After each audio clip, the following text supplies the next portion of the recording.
Hello everyone, I'm Pebble with Boss Fog, and in today's video, I'm going to be doing something a little different. Dark Souls 3 is a game that I've loved for years, with it probably being my favorite of the trilogy, so I thought I'd challenge myself a little and try to beat it using only the Soul Arrow.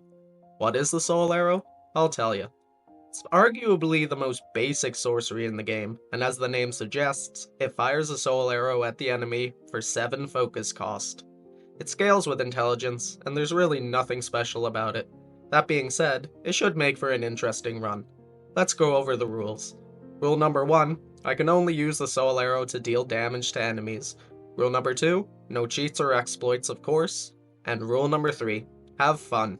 Because what's the point of playing a game if you don't enjoy the experience? So, without further ado, let's begin. First, we have to create our character. We're going with the Sorcerer starting class for 2 reasons. 1, it starts with the Soul Arrow, and 2, we also get the Young Dragon Ring, which boosts our sorceries by 12%. We'll be keeping that on for the whole run since the best defense is a good offense. We also picked the Young White Branch as our starting gift because I don't want to deal with the hail of arrows from our giant buddy in the undead settlement. Now, let's begin the run proper. We pick up the Ashen Estus Flask, grab the bonfire, and head into the first challenge of the run, Nerfed Gundyr. Let's see how our damage looks. Ooh, okay, we can work with that. But damage will only get you so far if you're trash at games. That's a bit embarrassing. Alright, big guy, lucky shot, let's dance. Huh, pretty quick dance.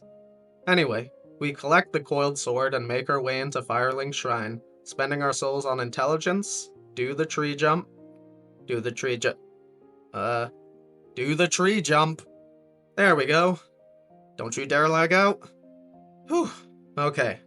We grab an Estus shard and the covetous silver serpent ring and head to the high wall of Lothric. There's not much in this area that we particularly need save for a few Titanite shards, so we rush through and get to the second bonfire. Now it's back to Fireling's Shrine to upgrade our staff to +1. Now we bravely avoid a Puss of Man, all the king's horses and all the king's men, and a few dogs to grab another Estus shard. After fleeing, we get a few embers and unlock the shortcut to the first bonfire. And now it's back to Fireling's Shrine to upgrade our Estus Flask. I don't think I'm going to be mentioning when I upgrade my Estus Flask or level up my character because it feels a bit tedious, so just know that I eventually get my Estus Flask to max and I'm going to be leveling up my character accordingly. Now let's chat with Emma. Don't worry, bro. I'm not ready for the dancer yet, so we'll keep you alive. And thanks for the banner! Now let's take on Vort. Our damage is still very solid. I feel like the bosses without magic resistance will be a breeze. The others, however...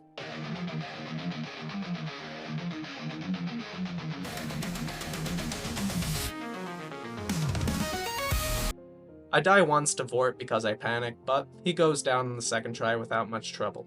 Moving on. We hoist the banner and take an Uber to the bottom of the high wall, get assaulted by some dogs, and talk to Yol. I want to usurp the fire and get some free levels, so we send him back to Fireling's Shrine.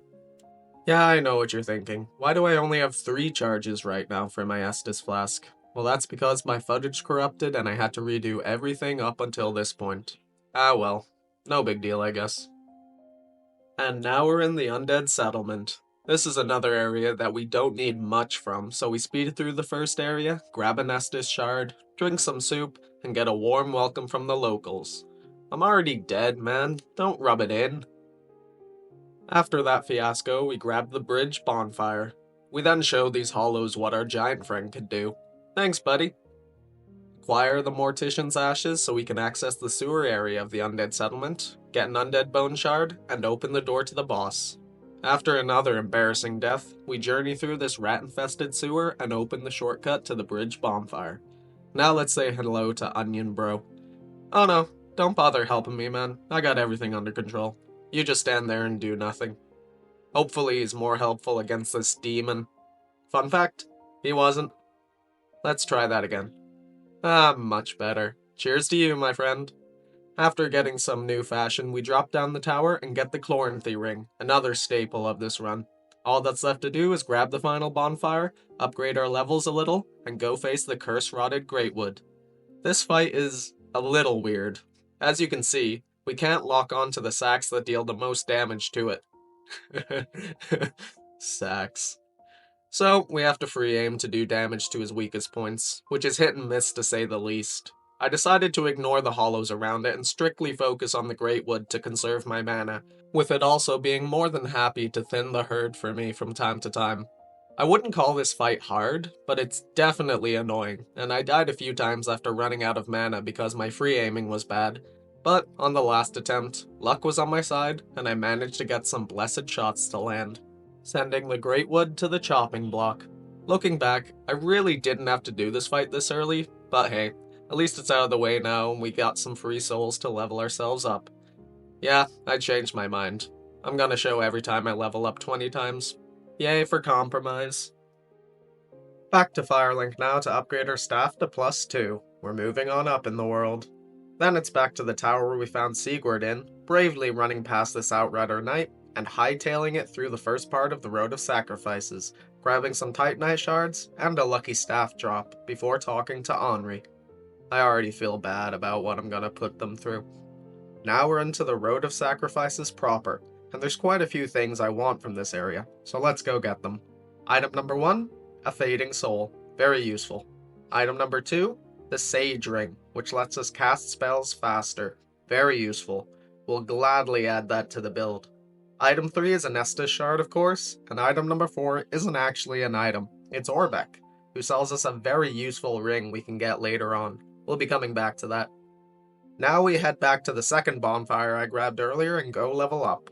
I'm going to be prioritizing intelligence for our damage, of course, vigor, attunement to get more mana, and endurance for panic rolls. Pretty simple. Now it's time to get some free levels from Yol. Whee! Whee! Whee! I put the free levels into endurance and health, as I feel our damage is okay for now. Now back to the swamp, where we have a decision to make. We could head for Farron Keep and the Abyss Washers, but I think going for the Crystal Sage first is a better idea. Why? Because I feel like I'll struggle with it, and I want to get it out of the way early. And boy oh boy, struggle I did. The Crystal Sage is the first boss who is resistant to magic attacks, also making it the first brick wall of this run. The problem isn't the Crystal Sage itself. Getting through Phase 1 is pretty easy, even with the terrible damage we're doing, but Phase 2 is another story. I really don't want to waste any casts on the clones he makes since we're going to need every cast we can get to whittle him down, so it's a lot of running, a lot of searching for the actual Sage, and a lot of dying. I died many times to this boss, with this death really driving me crazy. This is fun! I'm having fun! But after a while, and a few desk smashes, I found my rhythm and managed to defeat him. God, that felt good. I hope the next boss isn't as hard.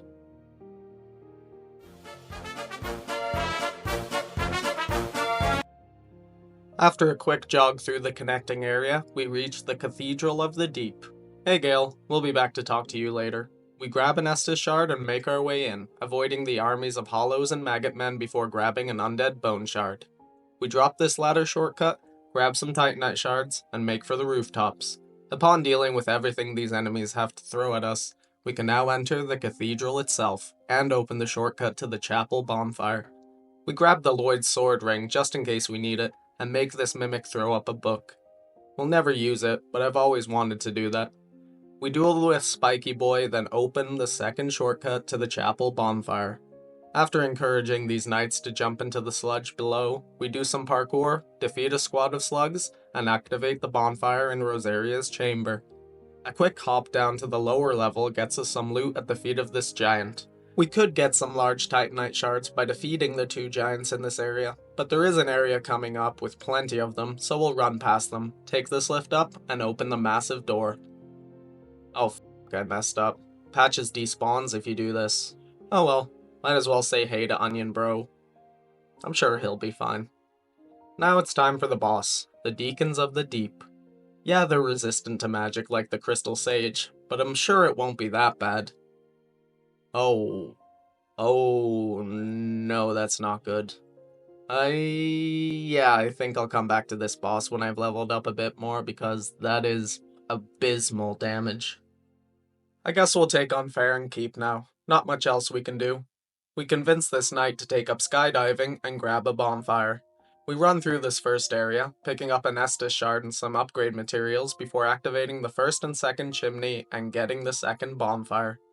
This is also an area with some very important items for our build, so let's go get them. First is an undead bone shard. Then we throw hands with this crab to get the lingering dragon crest ring, which I later realized was useless to me since it extends the length of spell effects. Oops. Well, at least the next thing we're getting is useful, the Crown of Dusk, which boosts our magic damage by 10%. Guess we're gonna be looking goofy for the rest of the run, lads. After grabbing the Sage's Scroll, it's time to head up this oddly long ladder, grab another bonfire, the Dream Chaser's Ashes, and take the lift up to fight the Stray Demon. Nothing of note to this fight, he goes down easily if we keep our distance and pepper him. Now we can head over here and get our hands on our first large Titanite shards from these crystal lizards. A trip back down from the wall and to Andre gets our staff to +4. Woohoo! Now it's back to the swamp to activate the final chimney and open the door to the boss. But first let's fight some basilisks and get the golden scroll for Orbeck later on. Through the doors, past the battle royale, and onto the final bonfire in this area. Holy, there's a lot of bonfires here. After clearing out the final area, we can now face the first of the Lords of Cinder, the Abyss Watchers. Going into this fight, I was a bit nervous. The Abyss Watchers are fast, so I thought they'd close the gap on me while I was casting or trying to heal, but fortunately for me, that didn't happen. Our damage is very, very good as well, better than I was expecting. Plus, having the additional Abyss Watchers fighting each other makes the first phase surprisingly easy. But will the second phase be different? The answer is no, not really. If anything, this phase was easier than the first for some reason. That or my dodges were weirdly on point.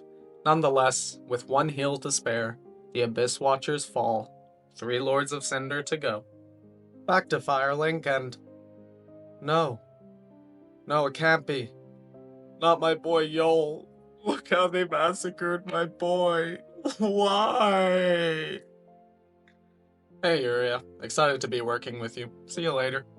Off to the Catacombs of Karthus now, which is an area that always feels like a slog to me. So, you guys want to see a magic trick? Cool trick, right? Just so you're in the loop, I got some upgrade materials, an undead bone shard, and the Grave Warden's ashes, but other than that, I just rushed through to the end. I also couldn't find Henri at all at either of the locations she spawns at, which is odd, but I guess we'll catch up with her in Irithyll. After convincing a demon and a mimic to fight each other to the death, we get the first smouldering lake bonfire, upgrade our character, and prepare to face High Lord Walnir. Wasn't sure what to expect from this fight if I'm being honest, and it got a little weird. I can lock on to Walnir's arm bracelets, but it seems my soul arrows only hit them occasionally, so I had to get up close and personal to truly make my hits count. But this wasn't really an issue, and Bone Boy gets sucked back into the abyss where he belongs. First try on Walnir. Epic! Next up, the Smouldering Lake. Important area to do, the main reason being it's filled with large Titanite shards. Let's head in. After grabbing some shards, we stand behind this hill and let the giant crossbow take care of the sandworm, giving us an undead bone shard.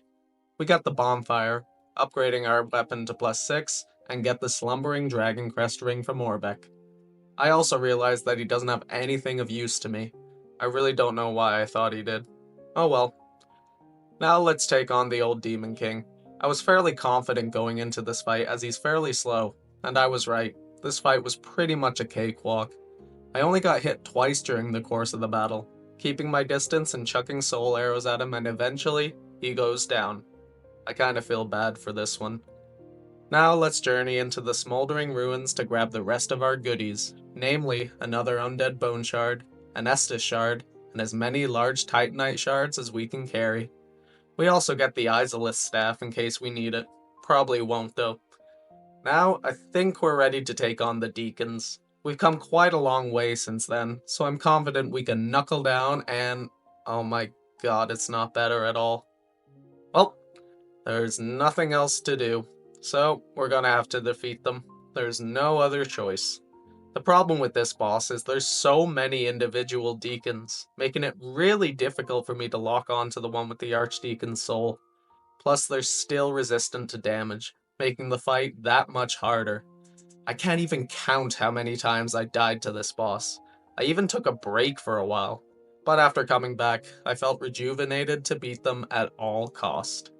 Phase 2 is an even bigger nightmare though, especially when they begin to chant and build up curse on me, forcing me to hit multiple of them to get them to stop.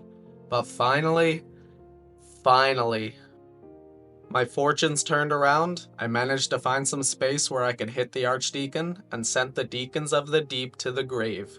Thank God that's over. Hardest boss so far. Genuinely can't believe I'm saying that. I also just realized we could have used Vow of Silence to prevent the Deacons casting spells. God damn it. Up next, Minas Morgul. I get attacked by the cutest puppy in Lothric, grab the first bonfire, fight some ring wraiths, get more upgrade materials, and run to the Church of Yorshka to meet with Henri. Henri? Henri! Okay, what have I missed? She should be here. I have some backtracking to do. Okay, I found her. Turns out, I forgot to talk to her at Firelink Shrine. I was worried there for a sec. After chatting with her in the Catacombs, we now need to deal with Horus in the smouldering ruins, and she should show up at the church. Yes! There we go, the quest goes on. Back to Irithyll now. We run through the flooded area, grab the covered ashes from this body, and say hi to Onion. Oh my god, not again! What am I doing wrong? Besides leaving him in a well. I'm sure he's still fine though. A quick trip to Patches to buy his armor, a long throw down a well, and a reload spawns Onion Bro in though. Thanks for making soup, buddy. I'll see you in the profaned capital. Zooming through some Black Knights, dogs, and spellcasters gets us the shortcut to the church bonfire. Here's how our levels are looking right now. Coming along nicely. More damage, yeah! I then grab the magic clutch ring, which increases our magic attack by a huge 15% at the cost of 10% reduction in our physical damage negation stats. That'll be interesting. Done in Irithyll now, so it's time to take on the big bad of Dark Souls 3, Pontiff Sullivan. Going into this, I thought he'd be another brick wall. Sullivan is fast, can close distances really easily, and spawns a clone in his second phase, turning the battle chaotic. On the other hand, he's not resistant to magic attacks, which is kind of weird to me since he's a sorcerer. Overall though, I didn't really struggle with him. Yeah, I died a few times of course, but he has a tendency to lore walk at me, allowing me to spam soul arrows without much issue. There was a very close call in phase 2, but he's not as aggressive in this phase, so a few more soul arrows gets the job done. We chat with Yuria, who says Henri is waiting to marry us in the Dark Moon Chamber. I don't even have a suit. I got some shopping to do. Off to Anne Orlando 2.0 now. Out of the way, losers, my gal is waiting. Honey, I'm home. Oh, what's this? I thought we were getting married. Why are you asleep? Oh god, no! This isn't what I had in mind at all. Oh my god! Thunder's so messed up. They say half of all marriages don't work out anyway. A quick trip to get the Easterner's ashes, and we take this lift up to Anne Orlando. After paying my respects to our fallen giant pal, we bravely stand back here and take care of this monstrosity before heading to face Aldrich. Not gonna lie, I was confident going into this, but that confidence faded quickly when I remembered Aldrich is very resistant to magic attacks. Look at that damage. Awful. This damage resistance combined with their tendency to spam attacks while I'm healing makes this fight very annoying, and I died more times to Aldrich than any other boss so far, even the Deacons. I think I'll save Aldrich for later. Alright, let's try and take down another Lord of Cinder. Off to Irithyll Dungeons we go. We get the bonfire, say hi to the jailers, grab some upgrade materials, the jailbreaker's key, and use the key to break out and get a very important item, the Bellowing Dragon Crest Ring, which gives us a massive 20% boost to the damage of our sorceries. Our main ring loadout is now complete. We head deeper into the dungeons, defeat a mimic to get an Estus shard, grab the old cell key, get chased all the way around the dungeons by a rat, and make it to the jailer's room. Such a fun time. I'm having a blast! Upon getting the Xanthus Ashes and Dusk Crown Ring, we can take in this beautiful view of the profane capital in all its glory. Up the ladder, a quick hello to Gilligan to get a bone shard, and we light the bonfire. There's one item in the profane capital that I really, really want, but it's gonna be tricky. Into the capital we go. Oh, sorcerer battle. Sick. Thanks for the scroll, man. I prevent these abominations from getting handsy with me and defeat this mimic to get my hands on the court sorcerer's staff. It has the highest intelligence scaling in the game for non-dark sorceries. We now have our endgame weapon. That makes me happy. Now let's break Sigurd out of jail and get a Titanite slab. Thanks, man. I'll see you at the boss. Why am I using Sigurd? I'll tell you later. But for now, it's back to Firelinked to get our court sorcerer staff to +6. Now let's take on Yorm. Not gonna lie, I messed this up. I was only really using Sigurd to get the Titanite slab early, but then I realized I don't have any chunks, so this was kind of pointless. I tried to get Yorm to target him so he would die, but apparently Sigurd has the will of a god, and he just wouldn't fall. Why didn't I just use a homeward bone? Jesus Christ. Well, the fight goes as well as you'd expect. Yorm is no match for 2 warriors, and with Sigurd's sword's ability and me pinging him from afar, the lonely giant falls and Sigurd can finally have his peace. Take care, my friend. It was nice fighting with you. An upgrade to our intelligence, and I think it's time to take on the dancer. The areas after her have some useful items, so let's do it. I did a soul level 1 run a while ago and was stuck on the dancer for quite a while, so I know her attack patterns better than most of the other bosses in this game. She's not the easiest boss in the world, and her attacks do quite a bit of damage to us, but I know her openings of attack pretty well, so she goes down on the first try. Not bad for a rookie. We're in need of some Titanite chunks now, so let's head into the Consumed King's Garden. A chunk here, a chunk there, and an Estus shard, and it's back to Andre to upgrade our weapon. Almost there. I'm not quite ready to face the bosses after the dancer, so I rush through the first part of the Lothric barracks, grab as many chunks as I can, and get a bonfire for later. An upgrade to our staff, and I think it's time to give Aldrich another go. I guess our damage is a bit better, but it's still a tough fight. Many deaths later, I was exhausted. I'd spent hours trying to deal with Aldrich, and nothing I was doing was good enough. I felt hopeless. I felt powerless. Could I really defeat this foe? Maybe I'm undeserving. But then, I remembered something. Hope remains. As long as there's a sliver of it, there's a chance. If I leave this creature alive, the repercussions will be dire for those left in this world. I have to do it, come hell or high water. Aldrich, devourer of gods, scourge on the living, pestilence on mankind. I'm here to put an end to your dark indulgences. For Henri, for Horace, for all the children you have devoured, your days of defiling the living are over. You may beat me, but every time I come back stronger, better prepared, with my desire to defeat you only doubled. With the final cast from my staff, I send Aldrich to the depths of the abyss. Farewell, Hellspawn. My friends have been avenged. Emma, how are you talking? I just killed you earlier. Spooky. I need a break from fighting magic resistance bosses, so let's head to the Lothric barracks to take on the Dragon Slayer armor. This was a great change of pace. Well-telegraphed attacks, solid damage, and a fun moveset. I almost got him on my first try, but I got cocky. It gets a little hairy in the second phase when the Pilgrim Butterfly joins the fray, but overall, this was a very fun fight, and the Dragon Slayer armor goes down on the 3rd try. I really needed that. Might as well keep the boss train rolling and take on Osiris next. Another boss with magic resistance. Yay. Honestly though, our damage isn't as bad as what we were dealing with Aldrich. His first phase isn't much to write home about. He's fairly passive except for a few wild staff swings, so getting him down to half health isn't bad. The second phase, however, is wild. His charge attacks and wild swings don't give me much room to cast my soul arrow or heal, and with him being so fast, I found myself not locking onto him when I cast. He also closes the distance really easily if I try to back away. But, with that being said, this is very doable. I died a few times, but I pushed through and managed to show Osiris some moonlight at last. Behind him, we get the Path of the Dragon gesture and dispel this illusion to get to the untended graves.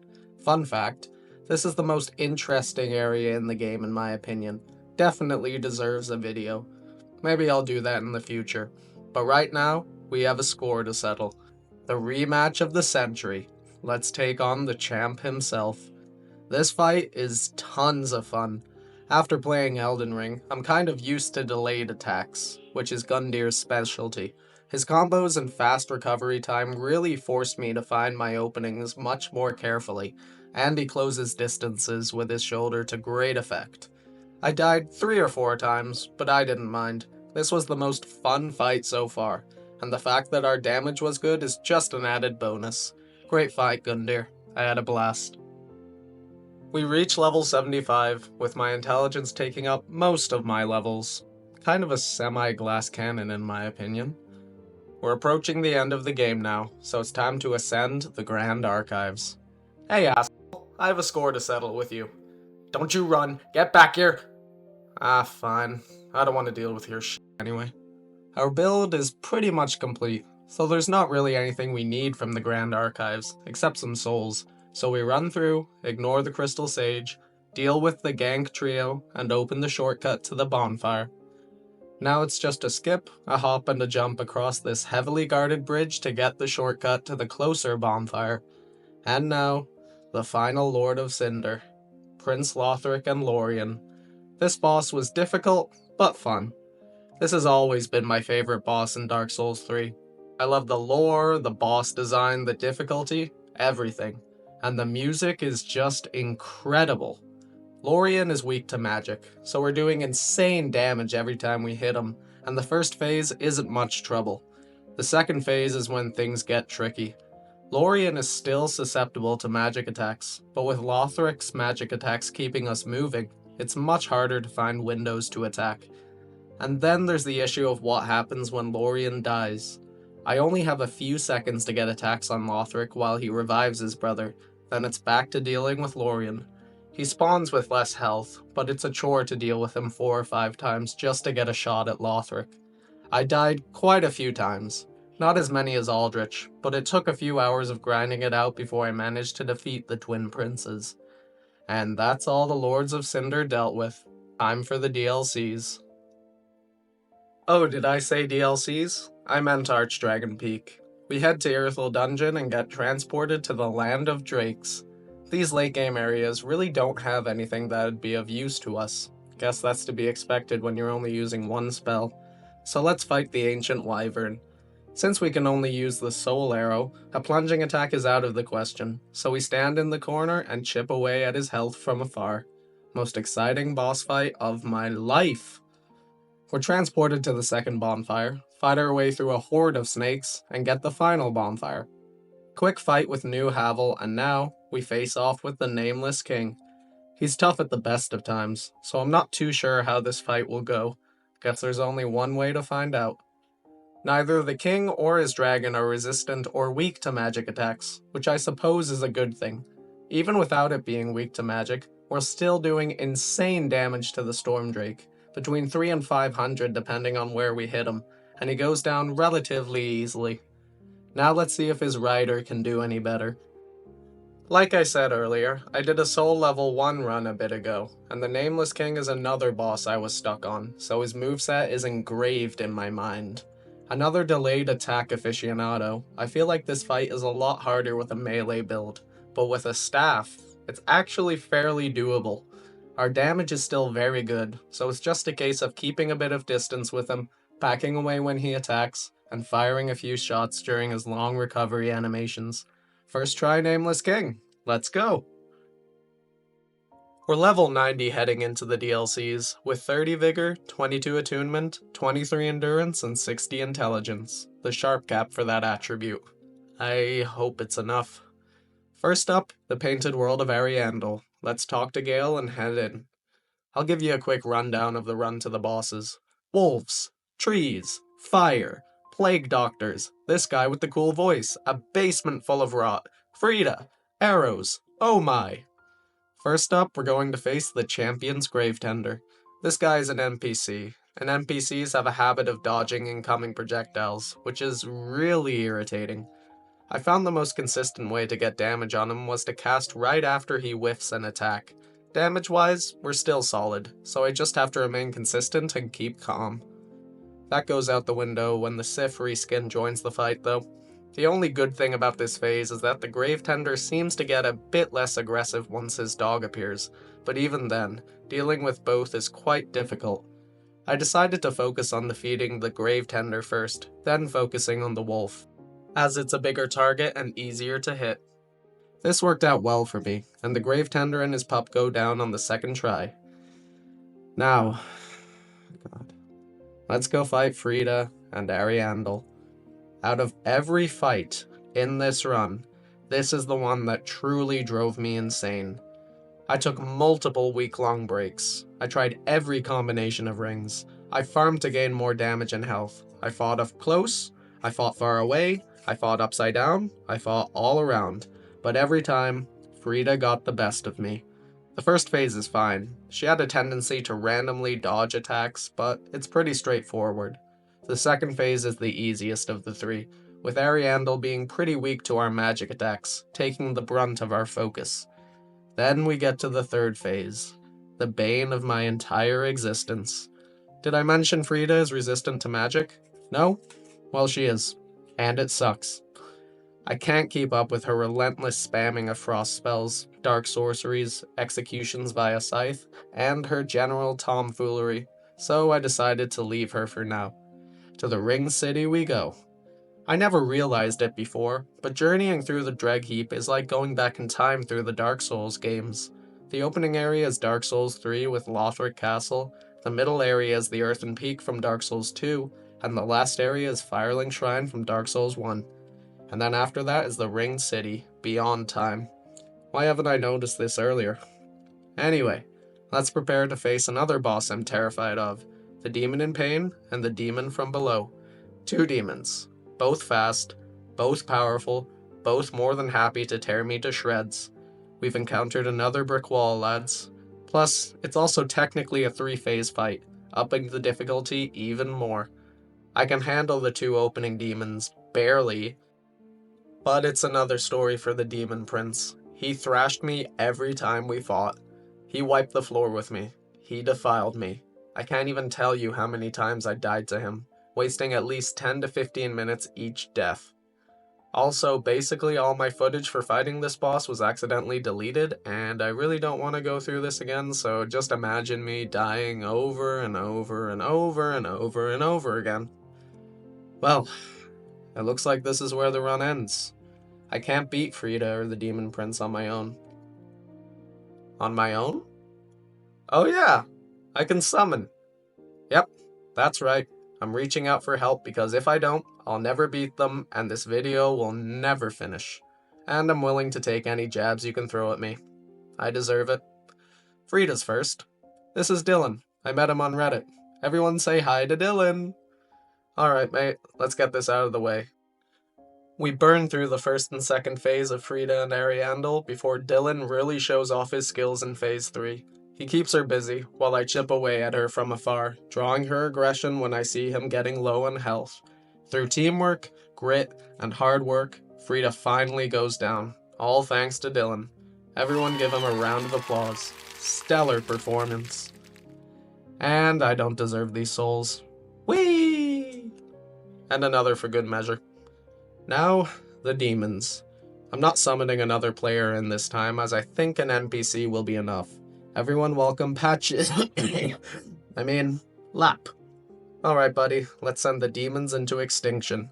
Having Lap around makes this fight way easier. He distracts one demon while I deal with another. Sometimes even distracts both. What a guy. After defeating the first, I move to help him, and both the demons fall. Now it's time to kill the prince. This phase is much easier too. Lap doesn't even seem to take damage, and he takes the heat off me from time to time. It takes a while, but with enough patience, the Demon Prince falls, opening the way to the Ringed City. Yep, I already regret using summons. I'm ashamed of myself. Should have just gotten good. Another Uber, and we're here. There's only one thing I want from the Ringed City, so it's another sprint from bonfire to bonfire, saying hi to some ruined sentinels, locusts, ringed knights, and these turtle guys. They regenerate health when they're low, blocking my attacks, which is annoying. Stop that. Stop that right now. After this, it's a lot of bobbing and weaving towards the shared grave, and our first encounter with Dark Eater Midir. Ooh, I hate your stupid guts, man, I really do. We avoid his fire, get another bonfire, and play peekaboo with him until he tumbles into the depths below. And stay down! We connect all the remaining areas and prepare to face Half-Light, Spear of the Church, another NPC boss who dodges our attacks. If I'm being honest, the Painting Guardian who spawns with him is more annoying than Half-Light himself. He doesn't seem to dodge as much as the Grave Tender, and his attacks do take quite a long time, so they're easy to exploit. Combine that with our damage being high, and Half-Light's princess guarding days are over. One step closer to the end. We then get the item we wanted, the Chloranthy Ring +3. That'll be helpful, and make our way to Dark Eater Midir. I'm going to come right out and say it, I didn't bother beating this boss. Not only is his health absolutely through the roof, but many of his attacks can decimate our health with one fell stroke. Not only that, but he's also resistant to magic, is fast, and can only really be faced head-on. I can only really get 1 or 2 shots off before having to dodge for my life, so every death, even after only getting 1/3 of his health down, takes a solid 10 minutes to do. I didn't even get him down to half health to activate a second phase. I know when I'm beaten. Midir, you win.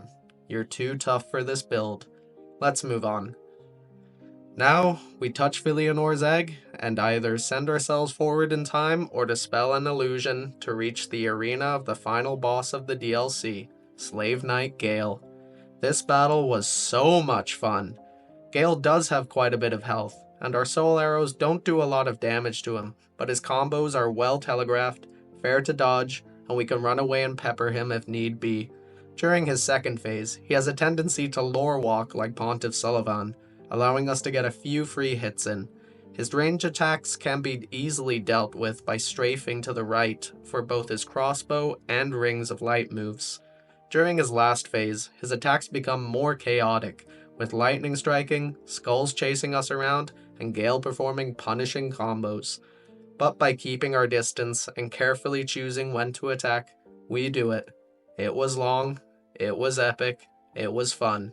What an ending to the trilogy. Now, there's really only one thing left to do. Travel to the kiln of the First Flame and face the soul of Cinder. This is it. This is the end. This is how our character shapes up at the end. Yep, I really did pump my levels up for Frida only to get stomped mercilessly. You can make fun of me again. I understand. Don't worry. I understand. I think I'll change my drip for this last fight. Have to look your best after all. Now, let's finish this. The first try is interesting. Obviously our damage is amazing compared to what we dealt with in the DLC, and he opens up with his classic sword moveset before switching to a spear/polearm moveset that I've honestly never faced before. That's pretty cool, even though he does kill me. Alright, round 2. This try goes better. He switches to a scimitar moveset halfway through the first phase, which I'm used to, before making it a battle of the sorcerers.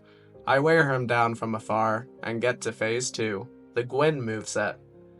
He can close the distance fast, but this phase isn't too difficult, and with one final blast of the soul arrow, the soul of Cinder is reduced to ashes. With that final victory, we can now claim the first flame for ourselves, extinguishing the age of the gods, and ushering in an age of hollows, and an age where humanity will reign supreme. What a game. Hey, you made it to the end. I hope you enjoyed this run.